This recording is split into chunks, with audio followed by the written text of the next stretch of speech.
It's been 2 years since the start of Harvey Weinstein's highly publicized downfall. He has since been accused by over 80 women of sexual misconduct, according to the New York Times. I thought no meant no. More than a dozen of whom allege rape. Literally a nightmare, and he will never be the same.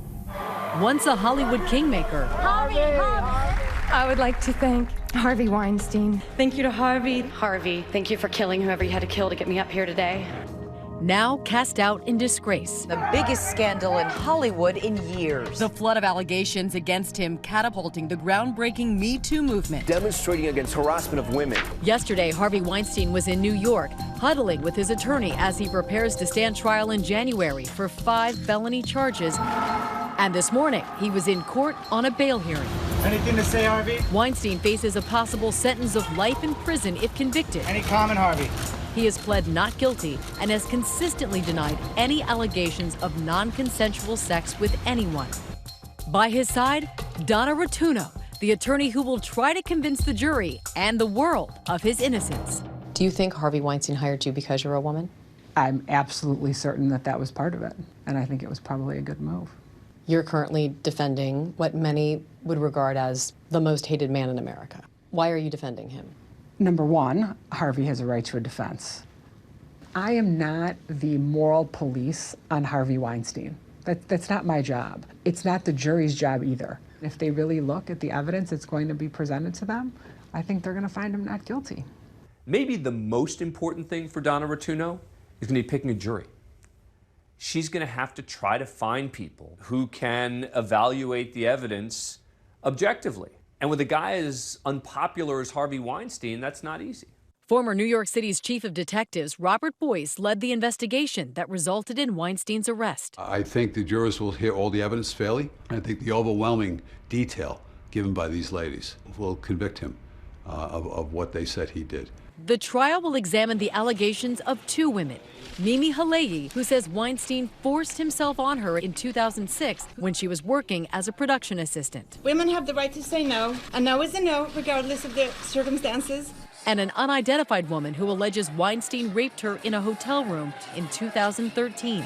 Rotunno will cite apparently friendly emails that these women engaged in with Harvey Weinstein after the alleged assaults. There's direct communications between Harvey and women, always friendly, sometimes romantic. That would lead, I think, any reasonable person to think that the claims are untrue. There are plenty of experts out there who say it's fairly well documented that a lot of times when women are assaulted will communicate with the person they accuse because they're trying to normalize something traumatic that happened to them and that this isn't unexpected behavior. There are some doctors that will say that. We will discredit the fact that there is no research to prove that. So you don't believe that that's the case? I don't.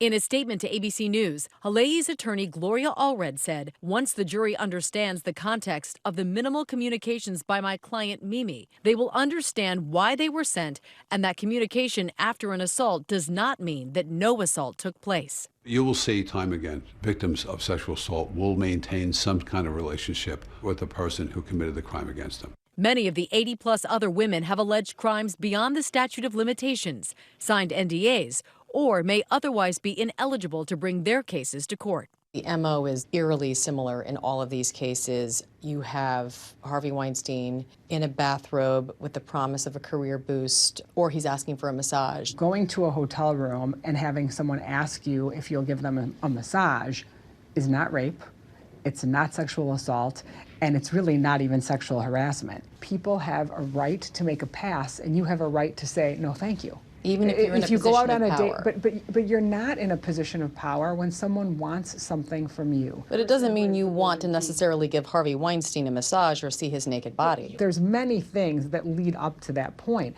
and those are the things that people don't want to say when they come forward and make these claims. When someone in a position of power over someone else's career makes the pass with the either explicit or implicit promise of career benefits. That is the very definition of sexual harassment. Do you think it's ever appropriate for a boss to show up in a hotel room with a robe on and ask for a massage? That's a different question, and I don't. If it's someone you work for, that's a different story than someone you want to work for. Some of the women who did directly work for him say that they experienced that exact same situation, and some of those situations did lead to an assault, according to them. If you want to give me names, I can't comment on the generalities of them. Rowena Chu. Rowena Chu is Weinstein's former assistant. She alleged to the New York Times that Weinstein attacked her in a hotel room at the Venice Film Festival in 1998. She says she left Miramax shortly after, signing an NDA under duress, and had suicidal thoughts and trouble finding work. She's violating that NDA by coming out and talking. I don't really think it's appropriate for me to speak about that. There's been a lot of talk about how NDAs are the reason why women are silenced and men in positions of power can continue to act badly. Do you support NDAs in these types of situations? If I felt that I was in a position where somebody was asking me to sign an NDA and I thought that the better thing to do would be to go out and talk about it or report it, then that would be a choice that I would make. There's no question that all of these NDAs protected Harvey Weinstein from being exposed early as a serial offender in some way, shape, or form. In addition to the 2 women testifying at trial, 3 other women will testify as prior bad acts witnesses for the prosecution to show that Weinstein allegedly demonstrated patterns in his behavior. Among them, actress Annabella Sciorra. Annabella Sciorra says that Harvey forced himself into her apartment, shoved her onto the bed, locked her arms over her head, and raped her while she kicked and screamed. Well, Annabella has told so many different stories. Her first line of conversation about this was that absolutely nothing ever happened with Harvey, and then it evolved and the story kept changing. She says the chances of charging Weinstein publicly would change her life permanently, and she wasn't prepared to face that because of all the scrutiny. There was real intimidation going on. Well, but did they feel intimidated, or were they more concerned about what could potentially happen to them, and were they willing to play a game that they then decided they weren't willing to play? In a statement, her lawyer, Gloria Allred, said Annabella is very courageous. She will testify under oath. When she does, the jury will understand what she alleges that Weinstein did to her.